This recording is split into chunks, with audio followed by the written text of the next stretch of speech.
Well, this is a Moog synthesizer, so let's talk about the filter. Okay, I'm going to tell you a sad story here. Bob was not a fan of the slider. He insisted that the slider was not ergonomically proper. I think, who was it who told me this? I think it was Dave Van Coovering who told me that Bob specifically railed against the slider, which is sad because, I mean, it's certainly obvious in his own designs because sliders were not implemented when he was in charge of things, and certainly this was long after he had left the company. But yes, we have a slider here controlling our filter cutoff. I hate saying this, but it's certainly true. The most important function on a Moog synthesizer, and it's this slider. Because ergonomically, look, like you can turn a knob all the way. You don't have to move your hand. You can twist. Twist is good. But with this, you have to do this.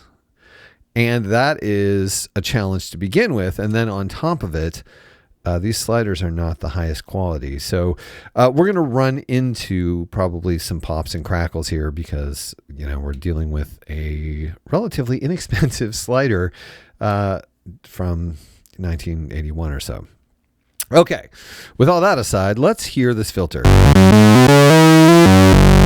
I have oscillators 1 and 2 set to sawtooth, and oscillator 2 is an octave higher. I'm just trying to create a richness of harmonic content that we can filter. So let's hear how it sounds.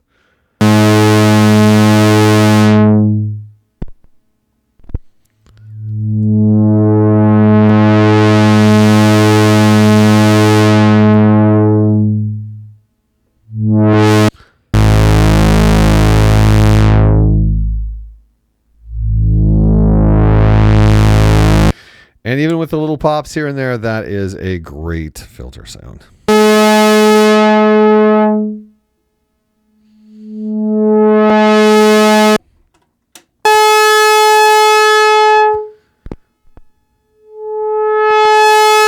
Let's hear the square waves.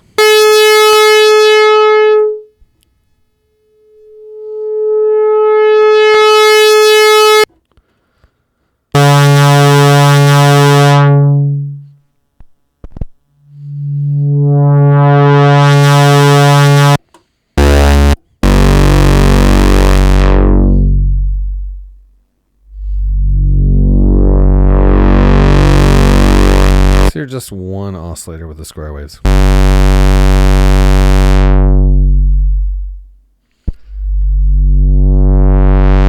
It seems to have a different filter response whether you're going up or down with the slider, which is interesting. All right, so that's basically our filter sound without resonance. I'm going to bring the resonance or Moog style emphasis up, and we'll listen to that square wave again.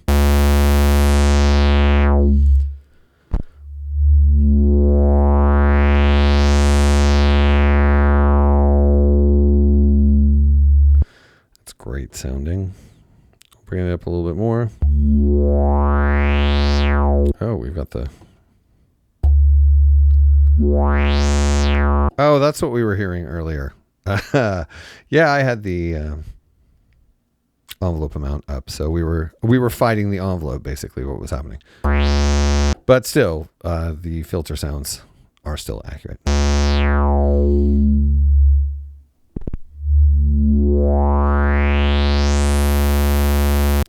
And you get to say, well, haha, I caught Mark. He was wrong about the filter slope being different going down than going up because he was stupid and he had the amount up, which was letting the... Yeah, okay.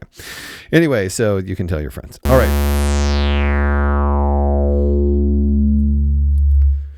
And let's listen to the saw alone.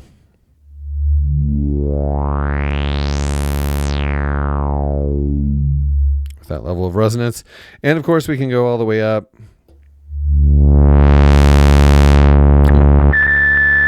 Yeah, a little bit of filter, a little bit of grit in that slider there.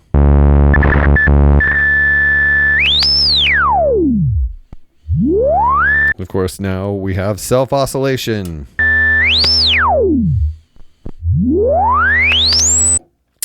So yes, little clicks aside, and my little incident with the envelope aside, that is what this filter sounds like. Now let's talk about some of this other functionality. Of course, and this is so weird, they put a keyboard track functionality here, which means that the keyboard, the frequency, the voltage coming from the keyboard has an effect on the filter cutoff point. The lower you go, the more closed the filter is. The higher you go, the more open the filter is. This is an acoustic emulation functionality that was present in synthesizers for years before this, basically aping what acoustic instruments do. They tend to have less high frequency content in the low end and more high frequency content in the high end. So the keyboard track functionality uses the keyboard to control the filter cutoff point, and you can decide how much you want to do that. Now, I would say, and perhaps you would argue with me, but I would say that keyboard tracking is a nice, subtle, not that important effect in comparison to the filter cutoff. So if I were going to do anything, I would have put the keyboard track on a slider and the filter cutoff on this knob. That's just me. I don't want to go back and criticize the fellows back in 1981 who were working on this one. Just so. Anyway, so let's experience keyboard track here.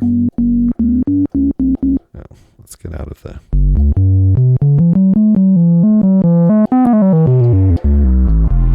It's a relatively subtle functionality.